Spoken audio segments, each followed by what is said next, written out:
Welcome है आपका मेरे ये वीडियो क्लास के अंदर। और आज मैंने बहुत ही इनोवेटिव तरीके से स्लाइड बना के क्वेश्चन आपके साथ कर रहा हूँ रिप्रेजेंट। अगर आप जेई मेन की तैयारी करते हैं तो आपका टाइम बहुत इंपॉर्टेंट है, आई नो दैट्स वाई मैं बहुत ज़्यादा टाइम वेस्ट नहीं करूँगा आपका। डायरेक्टली चलते हैं प्रॉब्लम्स के ऊपर।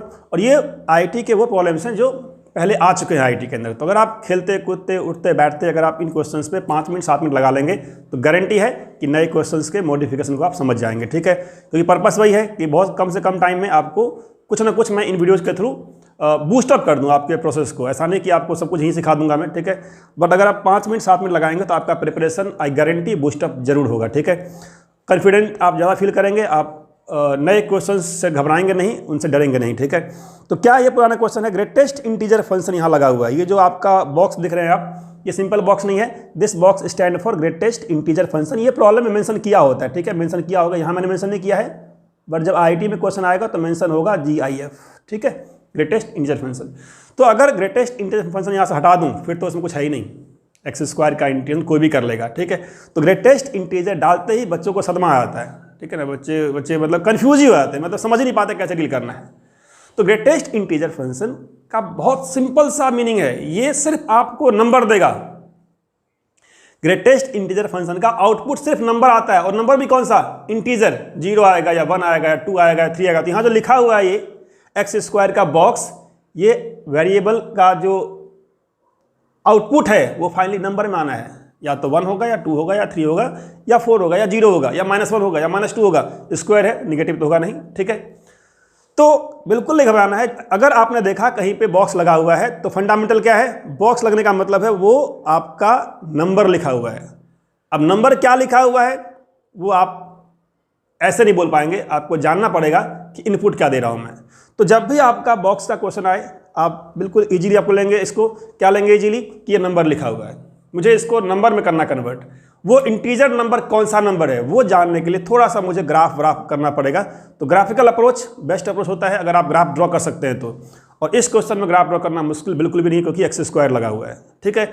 बाकी बिना ग्राफ के भी कर सकते हैं, वो भी मैं दिखाऊंगा आपको करके बिना ग्राफ कैसे करते हैं। बट आई सजेस्ट कि अगर ग्राफ ड्रॉ कर पाएँ, अगर आप ग्राफ ड्रॉ कर पाएँ किसी क्वेश्चन के अंदर, जेई के क्वेश्चन के अंदर, तो डेफिनेटली आपके माइंड में पहला अप्रोच जाना चाहिए ग्राफिकल अप्रोच, ठीक है। तो मैं ग्राफ ड्रॉ कर रहा हूँ पहले एक्स स्क्वायर का।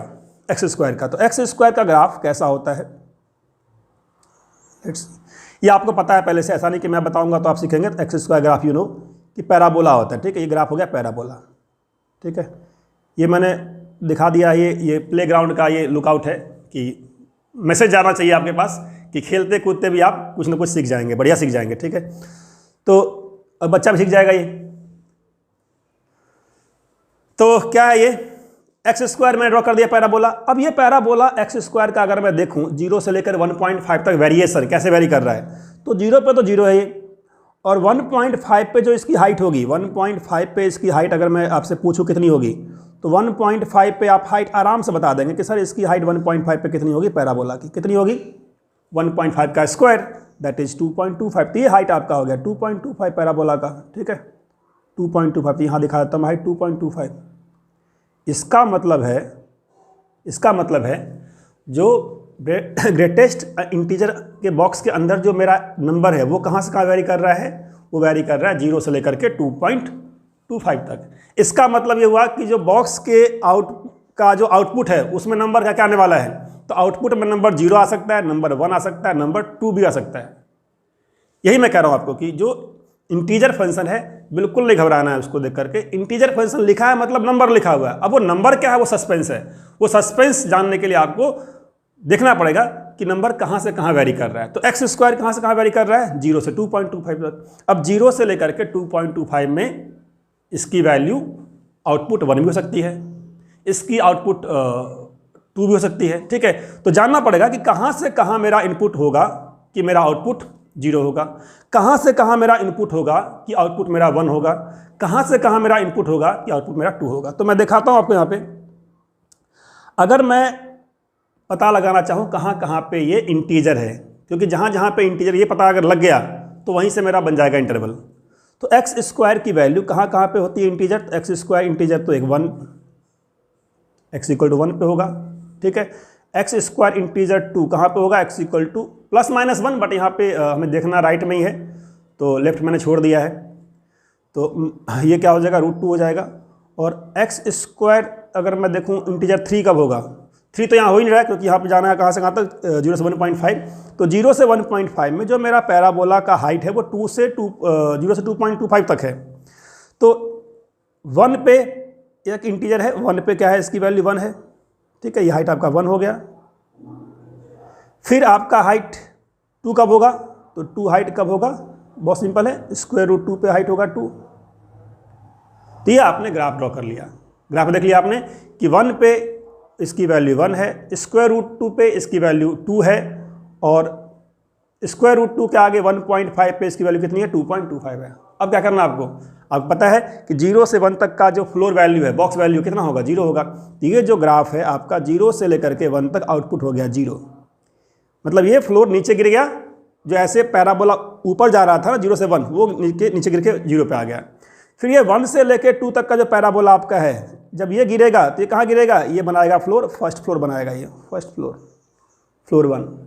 ये जो आपका 2 से लेकर के कहाँ तक है, 2.25 तक है, तो 2 से लेकर 2.25 तक का फ्लोर बनेगा, 2 वाला फ्लोर बनेगा। तो बहुत सिंपल था ये प्लॉट करना कि 0 से लेकर के 1 तक जो वैल्यूज़ हैं उन वैल्यूज़ का फ्लोर क्या हो जाएगा, 0 हो जाएगा। 1 से लेकर के √2 तक जो वैल्यूज़ हैं, 1 से लेकर √2 इनपुट तक जो वैल्यूज़ है 1 से 2, उसका फ्लोर क्या हो जाएगा, उसका फ्लोर हो जाएगा हमारा 1। और ये √2 से लेकर के कहाँ तक, 2.25 तक, सॉरी 2 से 2.25 तक जो वैल्यूज़ है उसका फ्लोर हो जाएगा हमारा कितना, 2 हो जाएगा। अब आपको बस ये एरिया निकालना है, मैं दिखाता हूँ एरिया कौन सा निकालना है ग्राफिकली। ये एरिया, एक तो ये 1 फ्लोर के नीचे का एरिया और दूसरा 2 फ्लोर के नीचे का एरिया, फ्लोर 1 और फ्लोर 2। अब फ्लोर 1 के नीचे का एरिया क्या होगा, तो फ्लोर 1 के नीचे का एरिया हाइट 1 हो गया और लेंथ कितना है, √2 और 1 के बीच का लेंथ। तो ये एरिया आपका हो गया, पहला एरिया क्या हो गया, हाइट 1 और लेंथ कितना, √2 - 1 प्लस दूसरा एरिया क्या हो गया, देखिए तो हाइट तो 2 हो गया, हाइट 2 और लेंथ कितना, तो 1.5 से लेकर के कहाँ तक का लेंथ, √2, 1.5 से कहाँ तक का लेंथ, √2। ये आपका √2 से 1.5 तक का हाइट कितनी है, फ्लोर कितना है इसका, फ्लोर इसका 2 है। बस आप सॉल्व कर लीजिए, तो √2 माइनस में 1 प्लस में 3 माइनस में 2 √2, तो 3 में से 1 गया तो आपका 2 आ गया, और प्लस √2 माइनस 2 √2 क्या हो जाएगा, -√2। तो 2 माइनस √2 ये आपका आंसर आ गया बाय ग्राफिकल अप्रोच, ठीक है, बाय ग्राफिकल अप्रोच। तो आपका आंसर 2 - √2। अब इसी क्वेश्चन को अगर आप ग्राफ से कंफर्टेबल नहीं हैं तो बिना ग्राफ कैसे करेंगे, ठीक है। तो बिना ग्राफ कैसे करते हैं तो वो भी दिखाता हूँ आपको, बिना ग्राफ कैसे करते हैं। चाहे ग्राफ यूज करिए या ना करिए, आपको अल्टीमेटली जानना है कि जो मेरा x² है उसकी वैल्यू इंटीजर कब कब होती है। जब जब इंटीजर होगी तब तक वो ब्रेक कर जाएगा।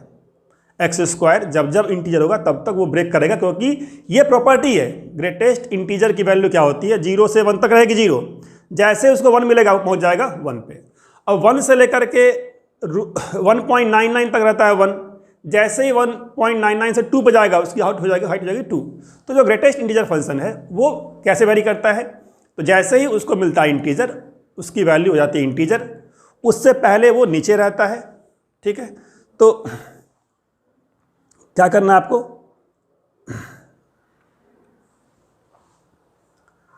तो आपको क्या करना है, आपको जान लेना है कि भाई कहाँ कहाँ पे ये होता है इंटीजर। तो वो मैंने लिख दिया है, पॉइंट ऑलरेडी लिखा हुआ है कि x² की वैल्यू 1 कहाँ होती है, 1 पे, x², 2 कहाँ होता है, √2 पे। तो अगर आप करेंगे इस तरीके से तो क्या होगा, आपको जाना पहले 0 से लेकर 1 तक, ठीक है।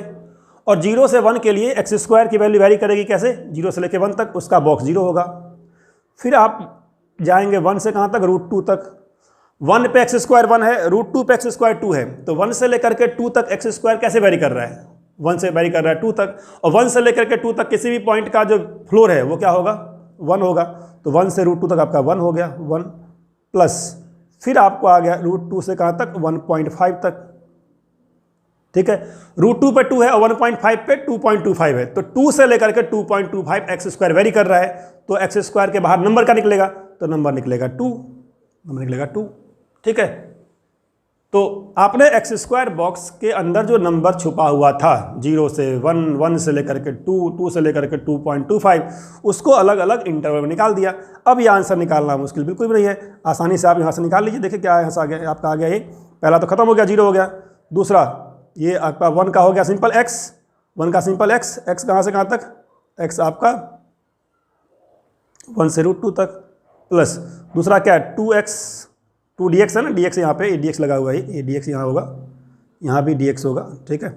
तो 2dx है तो इसका भी लिमिट कहाँ से कहाँ तक, √2 से लेके 1.5 तक। तो आपका पहला आ गया √2 - 1 और दूसरा आ गया 2 into 1.5 - √2। So finally you get the answer √2 - 1 plus 3 - 2 √2। तो 3 - 1 क्या हो गया, 2 हो गया, और ये आपका √2 - 2 √2 दैट इज -√2। तो फाइनली यहाँ से भी आपका वही आंसर आया, ठीक है। दो तरीके हैं जो भी आपका आसान लगे। इन्हीं क्वेश्चंस को थोड़ा थोड़ा मॉडिफाई किया जा सकता है। जहाँ पे मैंने 0 से लिया 1.5, वहाँ पे 0 से 2 किया जा सकता है। जहाँ मैंने लिया 0 से 1.5, वहाँ पे -1 से 1.5 किया जा सकता है। तो आप अगर ग्राफिकली आप देख सकते हैं तो इससे आसान नहीं होगा देखना बिल्कुल भी, ठीक है। तो चलिए, thanks for watching till and, subscribe करना मत भूलिएगा।